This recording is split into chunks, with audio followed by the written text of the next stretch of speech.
Ladies and gentlemen, don't mind my cough, because when I was seated there, someone asked me, how are you going to be able to talk? Well, I said, being an auditor, you have to take risks.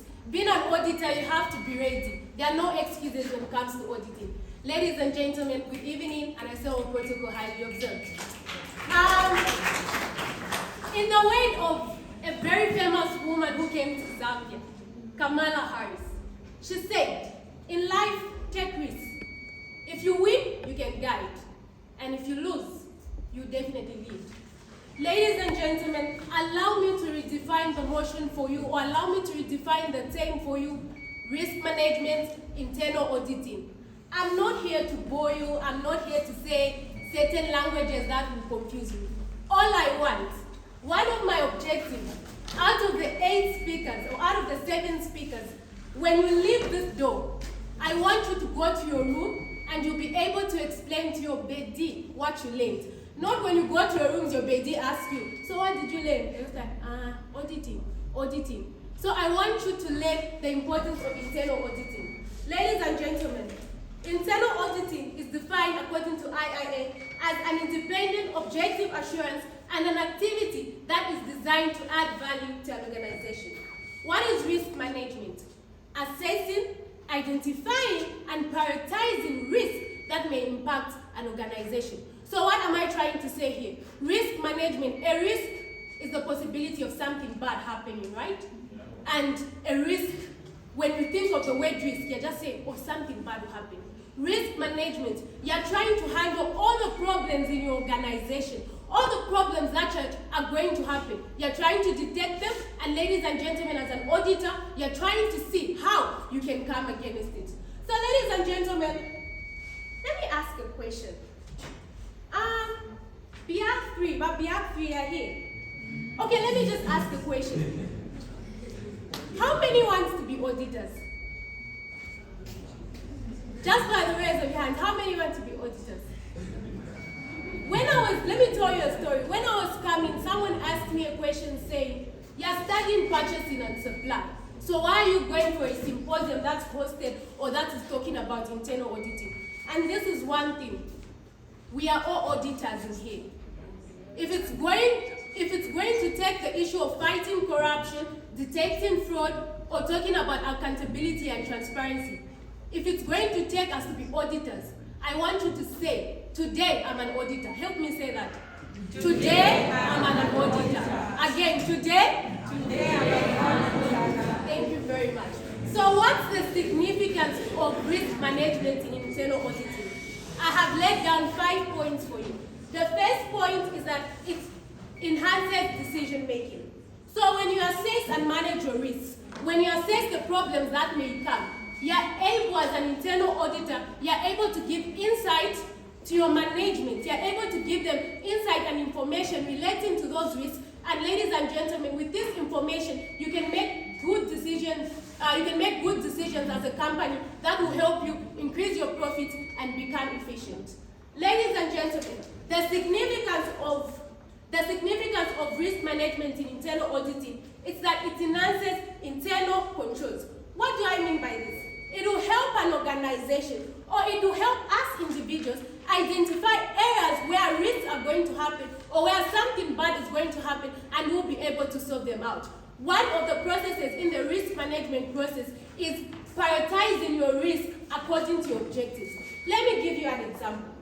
Bisinga 637, because it's been a full month, right? 637. You use it to buy groceries, and then you're remaining with a 200.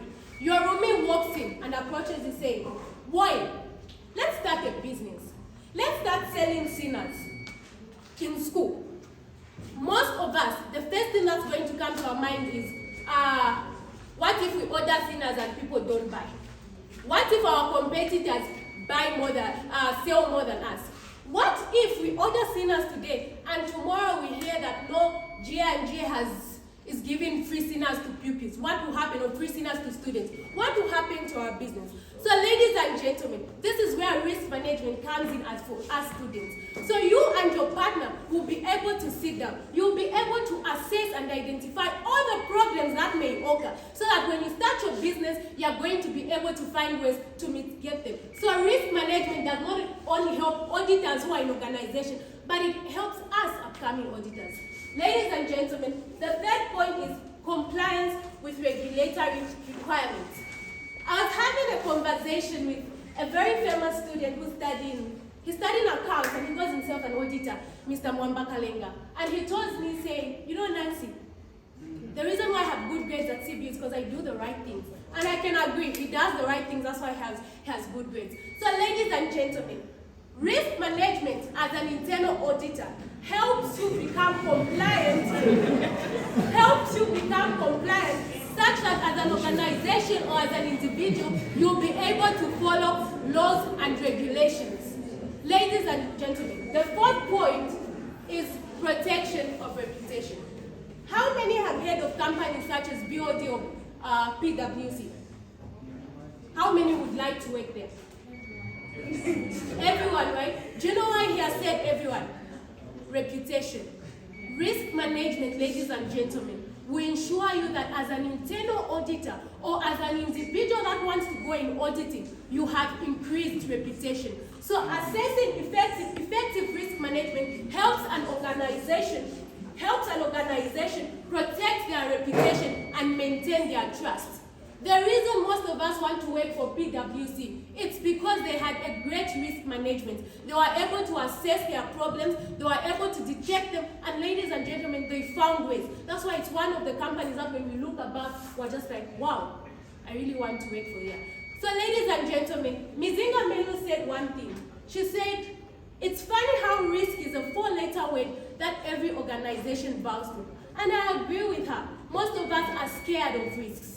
But ladies and gentlemen, in your mind, you have to ensure that there's a process called risk management. And with this process, you're going to be able to handle those risks. The last point is transparency and accountability.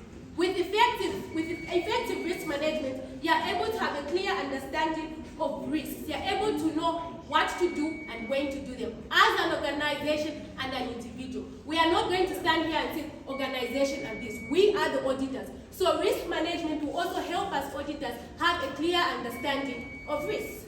Ladies and gentlemen, what is the relevance of risk management in internal auditing to Zambian businesses? Well, Zambia is a developed country.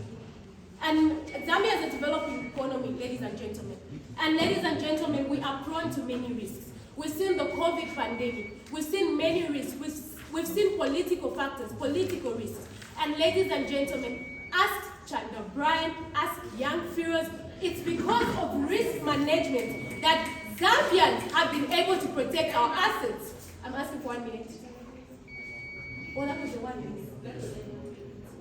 So ladies and gentlemen, let me say this, don't forget to take risks. Because we are auditors and we can do this. And ladies and gentlemen, auditing is not just for the auditors. I'm a procurement officer, you are a marketer, anyone can be an auditor. Thank you very much.